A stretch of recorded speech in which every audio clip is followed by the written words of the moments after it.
Dr. Alex Rivera had always dreamed of this moment, standing on the bridge of the spaceship New Dawn. He watched the stars through the massive viewing window. After 20 years of studying alien life forms in laboratories back on Earth, he was finally part of humanity's first deep space mission to find intelligent life. The New Dawn was humanity's greatest achievement. It took 15 years to build and carried 300 of Earth's best scientists, diplomats, and crew members. Alex was the lead xenobiologist, which meant he was the expert on alien life. His job was simple in theory, but terrifying in practice. If they met aliens, he would help figure out how to communicate with them. Captain Jessica Wong called out from her command chair, "Alex, you need to see this. We're picking up something massive on our sensors." Alex hurried over to the main screen. What he saw made his heart race. Dozens of enormous ships floated in the darkness ahead of them. These weren't like anything humans had ever built. They looked alive somehow, with curved surfaces that seemed to pulse with their own light. Each ship was at least 10 times bigger than the New Dawn. "Are they hostile?" asked Commander Roberts, the military leader of their mission, unknown. Replied Lieutenant Hayes from the communications station. "They're not responding to any of our standard greeting signals. But they're not attacking either. They're just waiting." Alex studied the alien vessels through his tablet, taking notes frantically. "Look at the design. These ships aren't just built, they're grown. See how the hull curves and flows? This suggests a species that works with biological technology instead of metal end circuits like we do." Captain Wong made the decision that would change everything. "We came here to make first contact. That's exactly what we're going to do. Prepare the diplomatic shuttle. Alex, you're part of the contact team." Alex felt his stomach drop. He had trained for this moment. But training was different from reality. "Captain, shouldn't we observe them longer first? Study their behavior patterns?" "We've been observing space for decades from Earth," she replied firmly. "Now it's time to take the next step. Besides, you know more about alien biology than anyone on this ship. We need you there." 2 hours later, Alex found himself strapped into a small shuttle with 5 other crew members. Ambassador Chen led the diplomatic team, while 2 security officers provided protection. As they approached the alien fleet, Alex couldn't help but stare at the massive ships surrounding them. "My God," whispered Dr. Patel, the team psychologist. "How do we even begin to communicate with minds that created technology like this?" The alien ships suddenly came alive with activity. Bright patterns of light raced across their surfaces, almost like the ships were talking to each other. Then, without warning, a beam of energy surrounded their shuttle. "We're being pulled in," announced their pilot, trying to maintain control. "I can't break free." Alex watched through the shuttle window as they were drawn toward the largest alien ship. An opening appeared in its side, perfectly sized for their small craft. Within minutes, they were inside what looked like a living cathedral made of smooth, pearl-colored material. The shuttle landed with surprising gentleness through the windows. They could see movement in the shadows. Large shapes approached their craft. "Remember," said Ambassador Chen, "we represent all of humanity. Stay calm, follow my lead. And whatever happens, show no fear."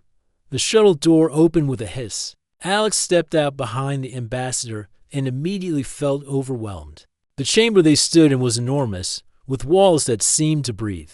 Soft light came from everywhere and nowhere, creating an otherworldly atmosphere. Then he saw them.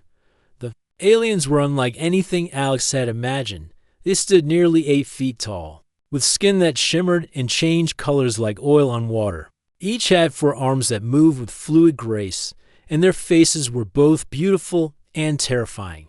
Their eyes were larger than human eyes, a deep violet color that seemed to hold ancient wisdom. But it was their leader who truly took Alex's breath away. She was clearly in charge. The other aliens moved aside as she approached, their heads bowed. In respect, she was taller than the rest, more elegant, and her skin shifted through colors Alex had never seen before. When she looked at the human delegation, Alex felt as if she could see right into his soul.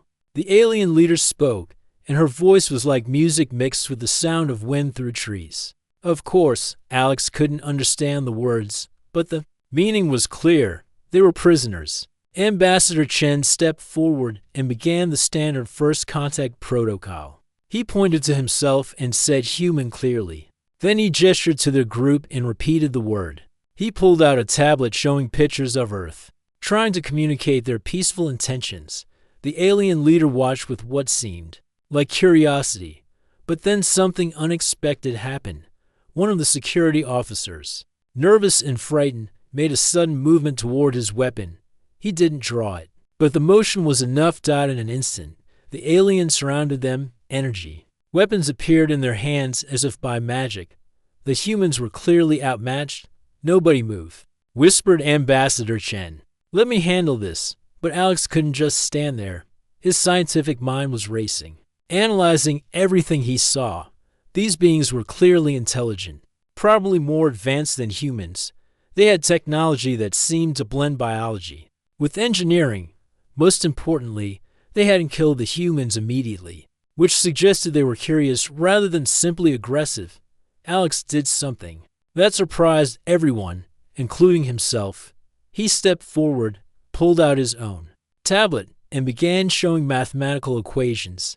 He started with simple addition, then moved to more complex formulas. He showed pictures of DNA structures and cellular biology. The alien leader tilted her head, studying Alex with obvious interest. Her skin shifted to warmer colors, blues and greens instead of the harsh reds and purples it had shown before. She gestured to her companions, who lowered their weapons slightly. For several minutes, Alex and the alien leader engaged in a strange conversation using mathematics and pictures. Alex showed her images of human anatomy, while she responded by creating holographic displays of her own species' biology. It was the most incredible scientific exchange in human history. Ambassador Chen tried to regain control of the situation, but it was clear that the alien leader was more interested in Alex than in formal diplomacy. She said something in her musical language, and her companions moved to separate Alex from the rest of the human team. Wait, Alex called out as they began to escort him away. I'm a scientist. I'm not dangerous. I just want to understand. The alien leader paused. Though she couldn't understand his words, something in his tone seemed to reach her.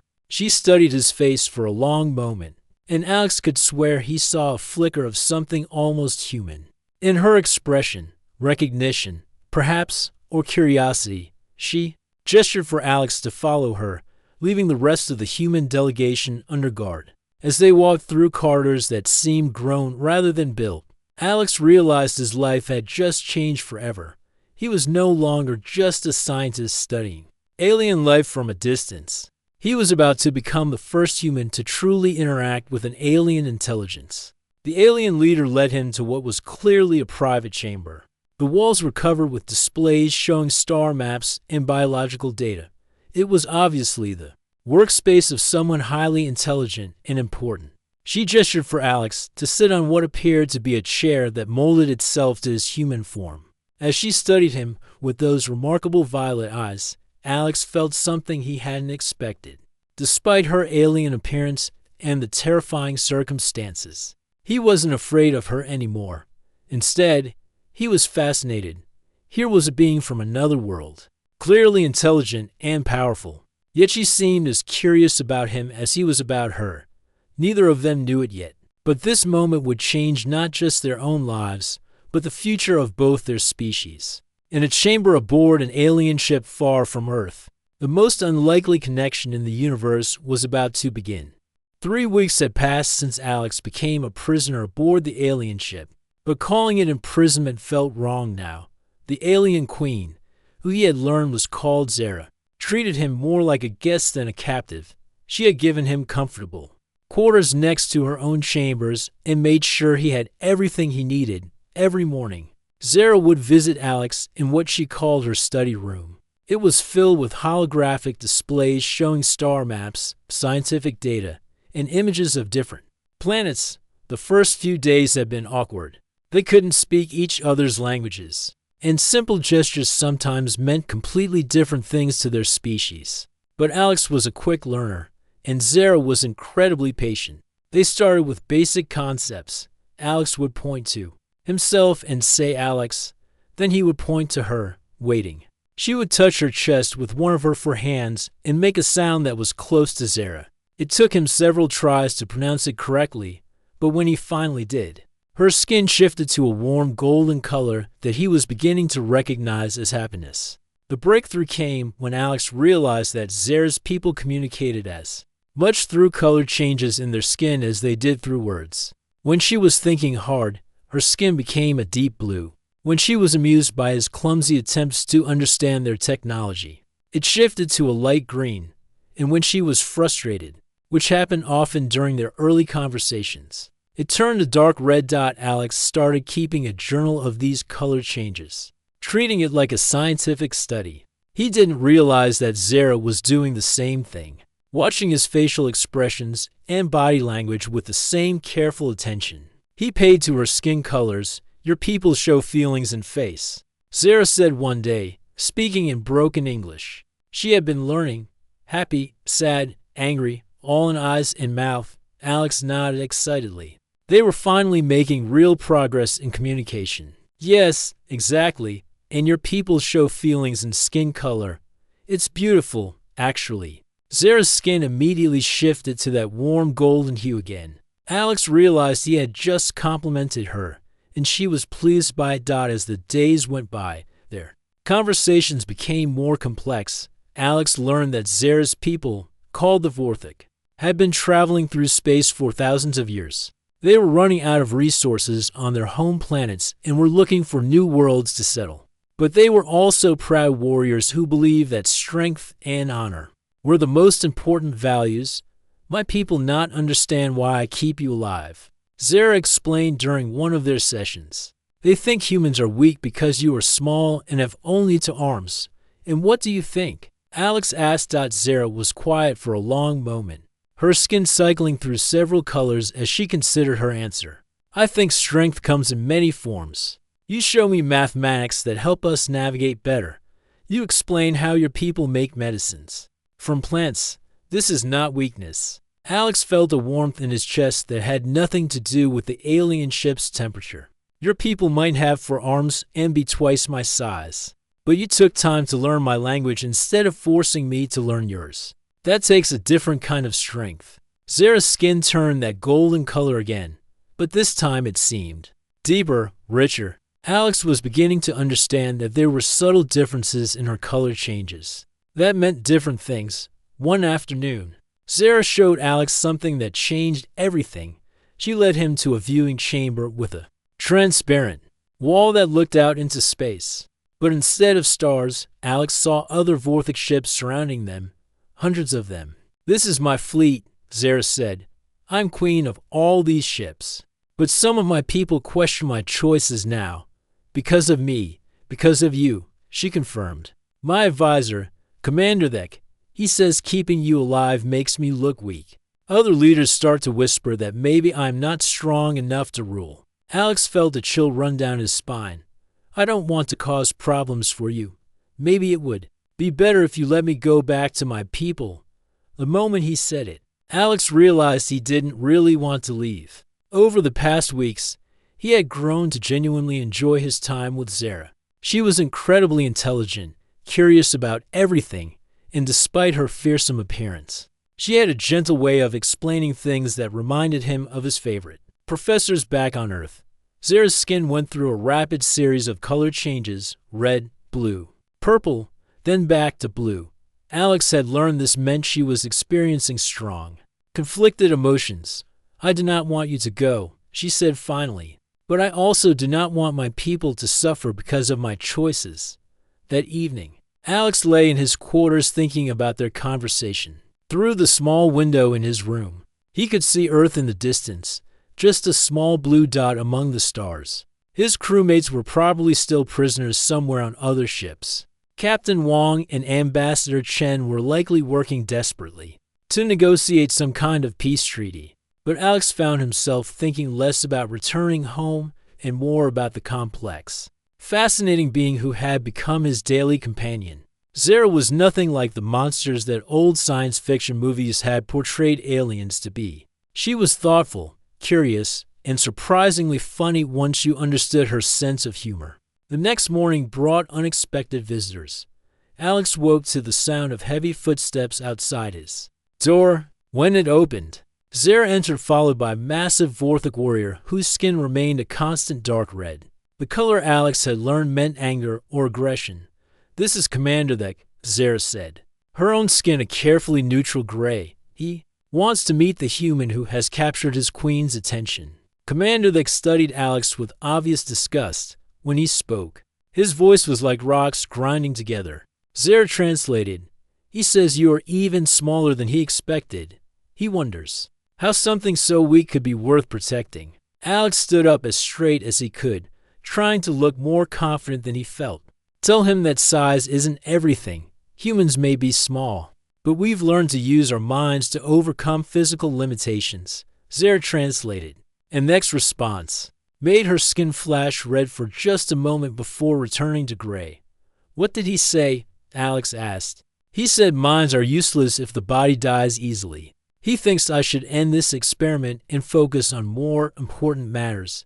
Alex looked between Zara and her commander, realizing that his presence was creating a real problem for her leadership. But he also sensed that Zara was fighting for something more than just his life. She was fighting for the idea that her people could learn from others, instead of just conquering them. "Tell him," Alex said carefully, "that the strongest leaders are those who can learn from anyone, even their enemies." When Zara translated this, Vex's skin became an even darker shade of red. He spoke rapidly in their language, his forearms gesturing aggressively. Then he turned and left without another word. "What did he say?" Alex asked. Zara's skin had turned a troubled purple. "He said that if I continue down this path, others will challenge my right to rule. In Vorthok culture, leaders who show weakness can be replaced through combat." Alex felt his heart sink. He was putting Zara in an impossible position. But when he looked into her violet eyes, he saw something that surprised him. Instead of fear or regret, he saw determination. "Are you going to give up?" he asked quietly. Zara's skin slowly shifted to a deep, rich gold, more intense than any color he had seen from her before. "No," she said firmly. "I'm going to prove that understanding others makes us stronger, not weaker."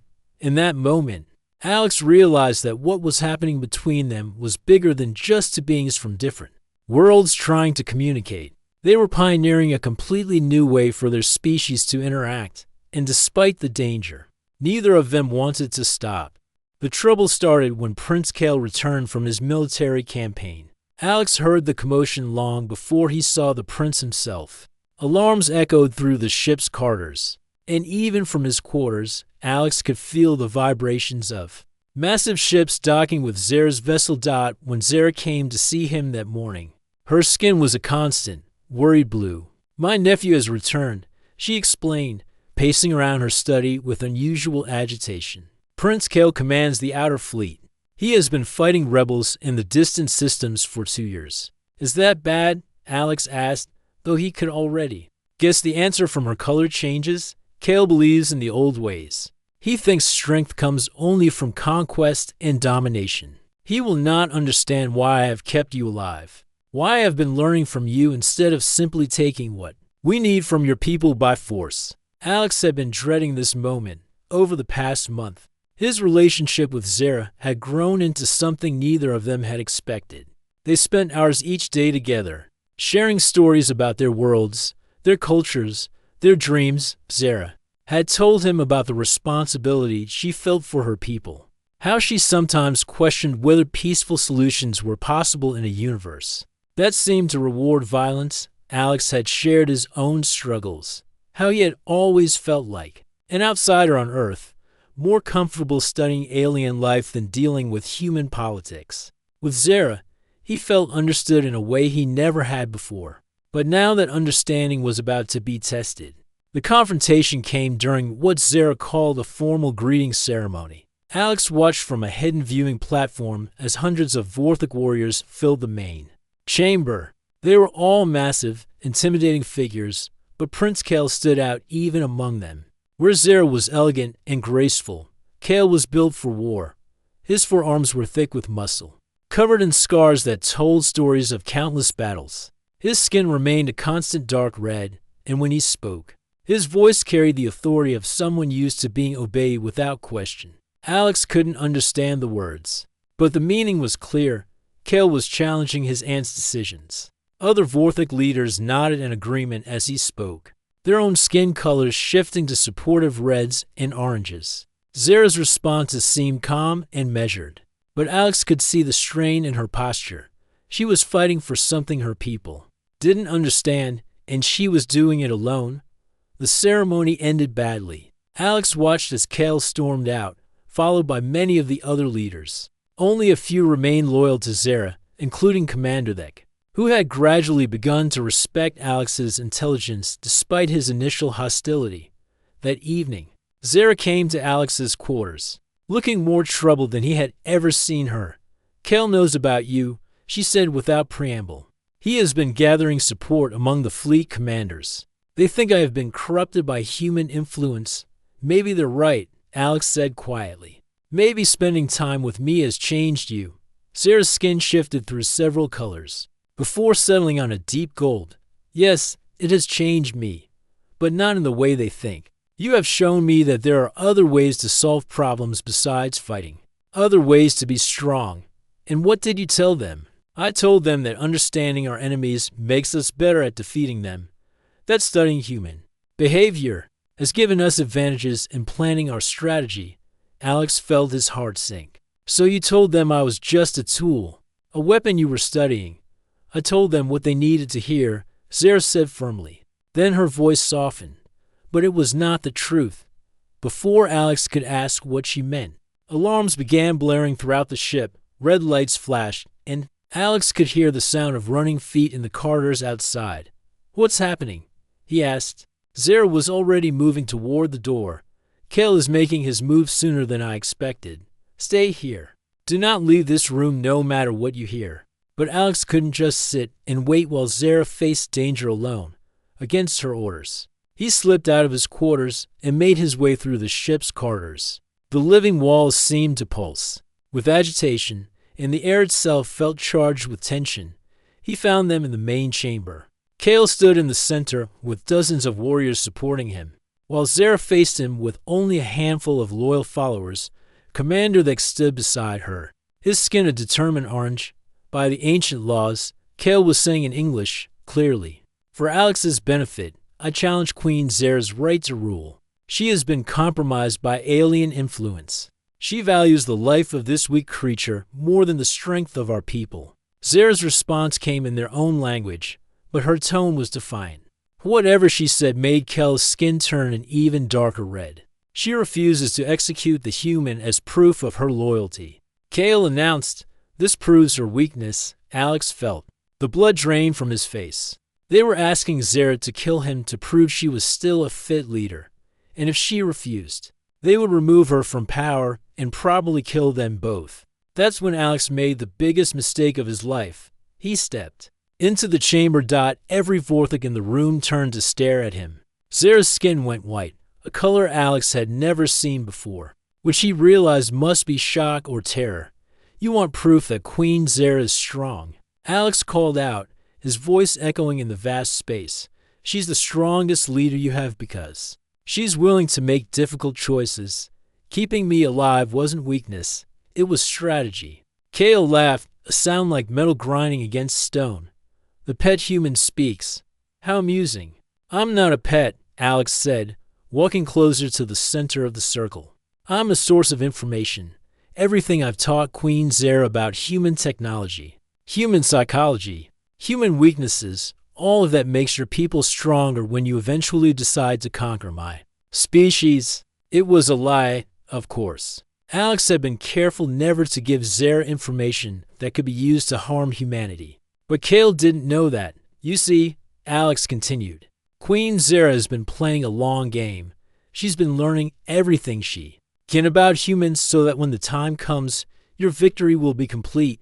For a moment, the chamber was silent. Then Kale stepped forward, studying Alex with new interest. "If this is true," the prince said slowly, "then prove it." Tell us something about human defenses that we could not learn by simply destroying your ships. Alex's mind raced. He needed to give them something that sounded useful, but wasn't actually dangerous to Earth. Your ships are biological, he said finally. They heal themselves, they grow, they adapt. Human technology can't do that. But it is one advantage. It can be mass-produced quickly, he continued, explaining how human factories could build thousands of weapons in the time it took a Vorthic ship to grow and mature. It was information that any military strategist could figure out eventually. But it sounded like inside knowledge. Cale listened carefully, occasionally asking questions that Alex answered as carefully as he could. When he was finished, the prince nodded slowly. Interesting, Cale said. Perhaps my aunt is not as foolish as I thought. But then his expression hardened. However, I still sense weakness in her. She looks at this human with too much kindness. A true Vorthic leader would take the information and then dispose of the source. Alex felt his heart pounding as Cale continued. I propose a test. If Queen Zara can execute this human without hesitation, I will withdraw my challenge and support her rule. If she cannot, he left the threat unfinished. The chamber erupted in discussion. Some Vorthic seemed to support this test, while others appeared uncomfortable with it. Alex looked at Zara, whose skin was cycling through colors so rapidly it was almost dizzying. Finally, she spoke. Her words were in Vorthic, but her tone was steady and strong. When she finished, the chamber fell silent. Commander that translated for Alex. The queen accepts the challenge, but she demands that it be done according to ancient ritual, with proper ceremony, not like common execution, but like warrior's death. Cale nodded approvingly, agreed. 3 days from now, in the sacred chamber, Queen Zara will prove her loyalty to our people. As the crowd dispersed, Zara approached Alex. Her skin was now a steady, deep purple that he had learned meant profound sadness. I am sorry, she whispered.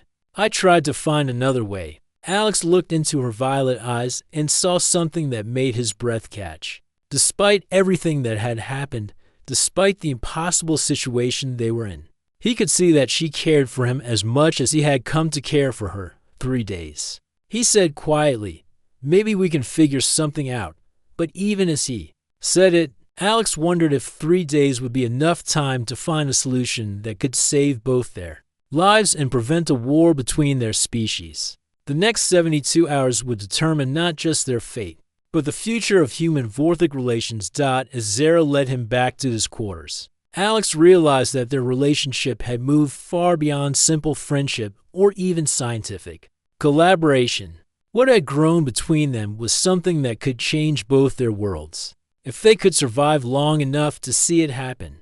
2 days remained before the trial, and Alex could feel the tension throughout the ship like electricity in the air. Vorthic warriors walked the corridors with purpose, their skin colors showing the division among Zara's people. Some displayed the loyal orange of those who still supported their queen, while others showed the rebellious red of those who sided with Prince Cale. Alex spent most of his time in Zara's private study, helping her prepare for what everyone knew would be more than just a simple execution. In Vorthic culture, trials like this tested every aspect of a leader's fitness to rule. There would be combat, yes, but also tests of wisdom, strategy, and loyalty to their people's ancient values.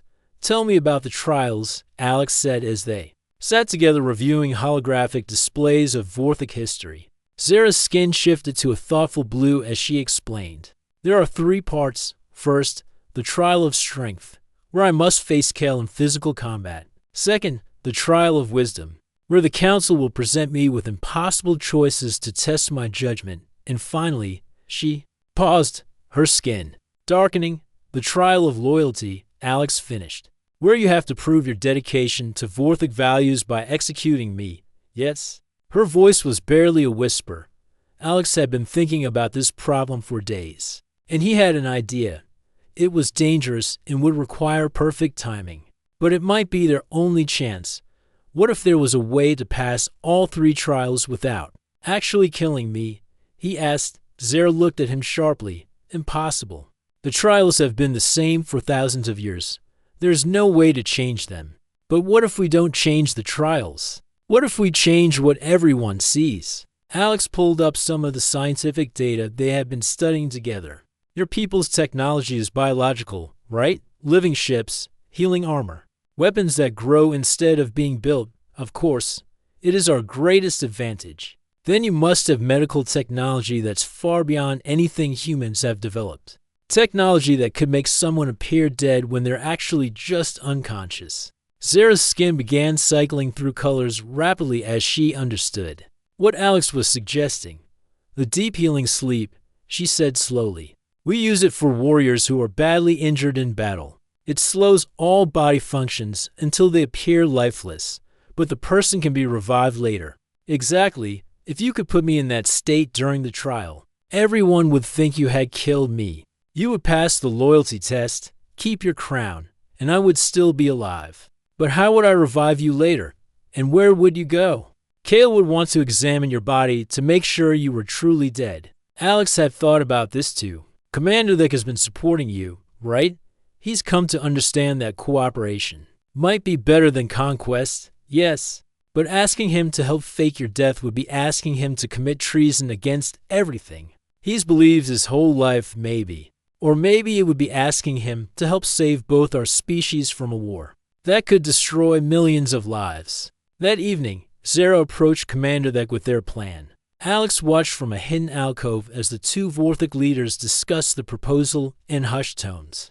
Vic's skin went through every color Alex had learned to recognize: red anger, blue confusion, purple conflict, and finally, orange determination. The next morning brought unexpected news. Captain Wong and the crew of the New Dawn had been detected at the edge of the system. They had brought a small fleet of Earth's finest ships, ready to rescue their missing crew members or die trying. Prince Kale saw this as an opportunity. Perfect, he announced during the morning briefing. After Queen Zara proves her loyalty by executing the human spy, we can use what we learned from him to destroy these Earth ships. It will be a demonstration of Vorthic superiority. Alex felt sick listening to this plan. His people were walking into a trap, and there was no way to warn them. The Vorthic fleet was massive compared to Earth's small rescue force. It would be a massacre. We have to do something, Alex told Zara during their final private meeting. I can't let my people die just to save my own life. What do you suggest? Even if our plan works, even if you survive the trial, how can we stop Kale from attacking your fleet? Alex thought about everything he had learned about Vorthic culture over the past weeks. Your people respect strength above everything else, right? And they follow whoever proves themselves the strongest leader. Yes, but what does that have to do with, what if, during the trial, you didn't just prove you were strong enough to rule the Vorthic? What if you prove you were strong enough to lead both our species? Zara's skin went white again. You're suggesting I challenge thousands of years of tradition, that I propose an alliance instead of conquest.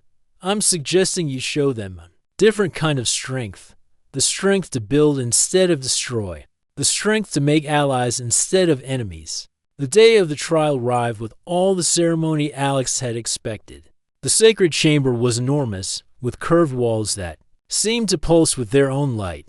Hundreds of Vorthic filled the space, their collective skin colors creating a shifting rainbow of emotions. Alex was brought in wearing ceremonial chains that were more symbolic than functional. As he walked toward the center of the chamber, he could see the human fleet through the transparent ceiling.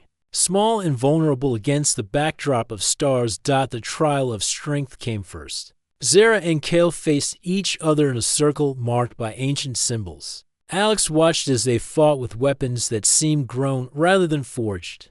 Zara was smaller than her nephew, but she was faster and more clever. She used Kale's aggression against him, turning his own strength into weakness. When Kale finally fell, defeated but alive, the crowd's reaction was mixed. Some cheered for their queen's victory, while others grumbled that she had won through trickery rather than pure force. The trial of wisdom was next. The council presented Zara with a series of impossible scenarios. Should they sacrifice one colony to save 10 others? Should they share their technology with weaker species or keep it secret? Should they trust potential allies or assume everyone was an enemy? To each question, Zara gave answers that surprised everyone, including Alex. She spoke about balance, about finding solutions that didn't require choosing between extremes. She talked about strength through cooperation and security through understanding rather than fear. Finally came the moment Alex had been dreading and preparing for simultaneously. The trial of loyalty. Queen Zara announced the High Council leader. You have proven your physical strength and your wisdom. Now you must prove your loyalty to Vorthic values by executing this human spy. Who has corrupted your thinking? Zara stepped forward, accepting the ceremonial weapon they offered her. Her skin was a steady, determined gold that Alex had learned. Meant she had made peace with a difficult decision. I will prove my loyalty, she said in a voice that carried throughout the chamber. But first, I want everyone to understand what this human has taught me. She began to speak about their weeks together, about the scientific knowledge Alex had shared, about the insights into human psychology and culture that could benefit the Vorthic. But she also spoke about something else, about the possibility of building something greater than either species could achieve alone. This human has shown me that true strength doesn't come from conquering others, she said. It comes from inspiring others to join you willingly. Watch the stars above us. That small human fleet came here not to attack us, but to rescue their people. They're willing to die for each other. That's not weakness. That's the kind of loyalty every leader dreams of inspiring. Prince Kale stood up angrily. Enough speeches. Prove your loyalty or admit you're no longer fit to lead. Zara looked at Alex, and in her violet eyes, he saw something. That gave him courage, trust, complete, absolute trust that their plan would work. I prove my loyalty now, she said. Raising the weapon, Alex closed his eyes and felt the sharp sting as the biological weapon pierced his neck. Commander Dex. Modifications had worked perfectly. Instead of venom that would kill, the weapon delivered the deep sleep compound. Alex felt his consciousness fading as his body went limp. The last thing he heard before everything went dark was Zara's voice, strong and clear. I have proven my loyalty to Vorthic's strength. Now I will prove that true strength comes from building bridges, not walls. When Alex woke up 3 days later in a medical chamber aboard a different ship, the first thing he saw was Zara's concerned face hovering over him. Her skin was a relieved golden color that seemed brighter than any he had seen before. Did it work? He asked weakly. Better than we hoped, she said, smiling in the way he had learned to recognize. But now we have an even bigger challenge ahead of us. Through the chamber's window, Alex could see both human and Vorthic ships flying together in formation. Somehow, impossibly, their desperate plan had succeeded. But as Zara had said, the real work was just beginning. The joint Human-Vorthic Council meeting was unlike anything the galaxy had ever seen. Captain Wong sat across from Commander Deck in a conference room that had been hastily modified to accommodate both species. Representatives from both fleets filled the space, their faces showing mixtures of curiosity, suspicion, and hope. Alex stood beside Zara at the head of the table, still weak from his ordeal but determined to help build the bridge between their worlds. It had been a week since the trial, and word of what had happened was spreading throughout both the human fleet and the Vorthic Empire. Let me make sure I understand this correctly, Captain Wong was saying, her voice carefully controlled. Queen Zara faked Dr. Rivera's execution in order to maintain her authority, then used that authority to propose an alliance between our species. That's a simplified version, Alex replied, but essentially correct. Ambassador Chen, who had been freed, along with the other human prisoners, shook his head in disbelief. Alex, do you realize what you've done? You single-handedly changed the course of human history. We've changed it, Alex corrected, glancing at Zara. This wasn't something I could have done alone. Zara stepped forward, her skin a diplomatic, neutral gray. The decision to work together was not made lightly. My people have always believed that strength comes from conquest, but Dr. Rivera showed me that there are other kinds of strength. Prince Kale, who had surprisingly become one of the Alliance's supporters after his defeat, added his own perspective. In our culture, we respect those who can defeat us in fair combat. Queen Zara defeated me not just physically, but intellectually. Her strategy was superior to mine. But what about the practical concerns? Asked Dr. Patel. The mission psychologist. Our species are completely different. How can we possibly work together? Alex had been thinking about this question for days. We start small, he said. Joint research projects, cultural exchange programs, shared exploration missions. We learn from each other gradually. And what about the resources your people need? Captain Wong asked Zara directly. You said your colonies were running out of materials. We have identified several uninhabited systems that could meet our needs, Commander Dick replied. With human help in developing non-biological technology, we could establish colonies without displacing any existing populations. The discussions continued for hours. There were arguments, misunderstandings, and moments when it seemed like the whole fragile alliance might collapse. But each time tensions rose, Alex and Zara would work together to find common ground. Finally, they reached a preliminary agreement. A joint research station would be established in neutral space, staffed by volunteers from both species. Trade agreements would be developed to exchange resources and knowledge. Most importantly, both sides agreed to a non-aggression pact while they worked out the details of their new relationship. But the real challenge came when they returned to their respective home worlds. Earth's reaction to the alliance was mixed. Some people were excited about the possibilities, new technologies, expanded knowledge of the universe, proof that humanity wasn't alone.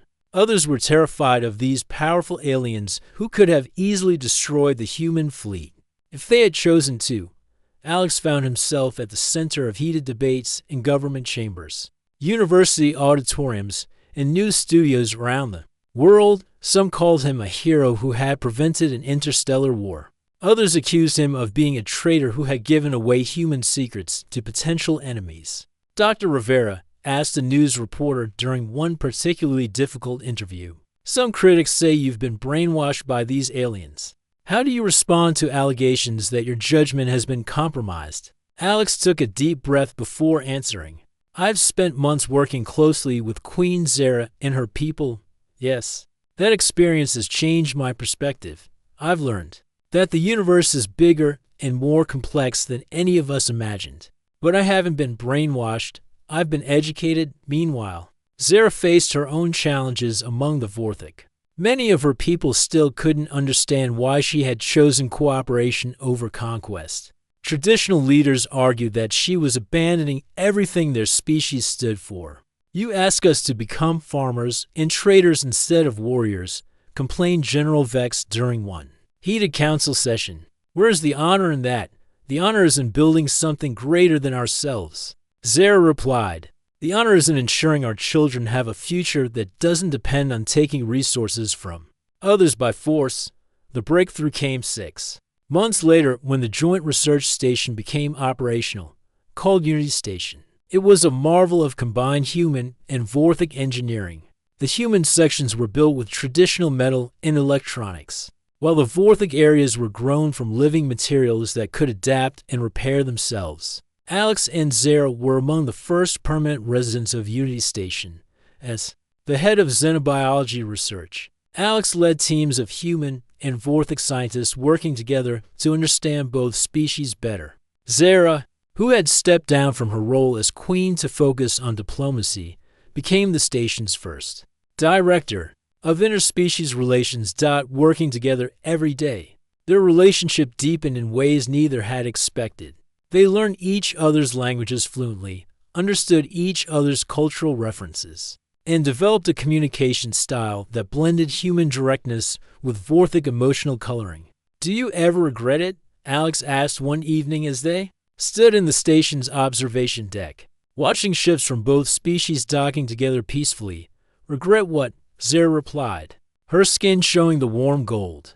That Alex had learned meant contentment, giving up your crown, your power, your whole way of life. Zara was quiet for a moment, her skin cycling through thoughtful blues and purples. I gave up one kind of power to gain something more valuable, she said finally. I gave up the power to rule through fear and gained the power to build through hope. Their first major success came when a joint human Vorthic expedition discovered a solar system rich in rare minerals that both species needed. Instead of fighting over the resources, they developed a sharing agreement that benefited everyone. The success of this mission led to more joint ventures, and gradually, cooperation became the norm rather than the exception. 3 years after first contact, Alex and Zare stood before another assembly, this time representatives from 6 different species that had been contacted through the expanding alliance. The room was a remarkable sight, humans sitting beside Vortex, crystalline beings from the Andromeda Galaxy, sharing space with gaseous entities from the galactic core. When we first met, Alex said, addressing the diverse crowd, we thought we were enemies. We spoke different languages, had different values, and couldn't even imagine working together. But we learned that differences don't have to mean conflict. Zara added, her skin showing the deep gold that now indicated profound happiness. They can mean opportunity. The Galactic Cooperation Council, as it came to be known, grew to include dozens of species over the following years. Not all attempts at contact were successful.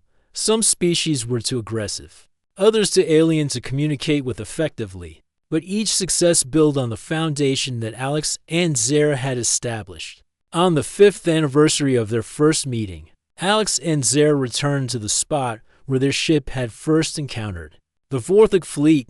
The area was now a bustling hub of interstellar activity, with ships from multiple species coming and going constantly. Look at what we built, Zara said, watching a group of young humans and Vortex working together on a new exploration vessel.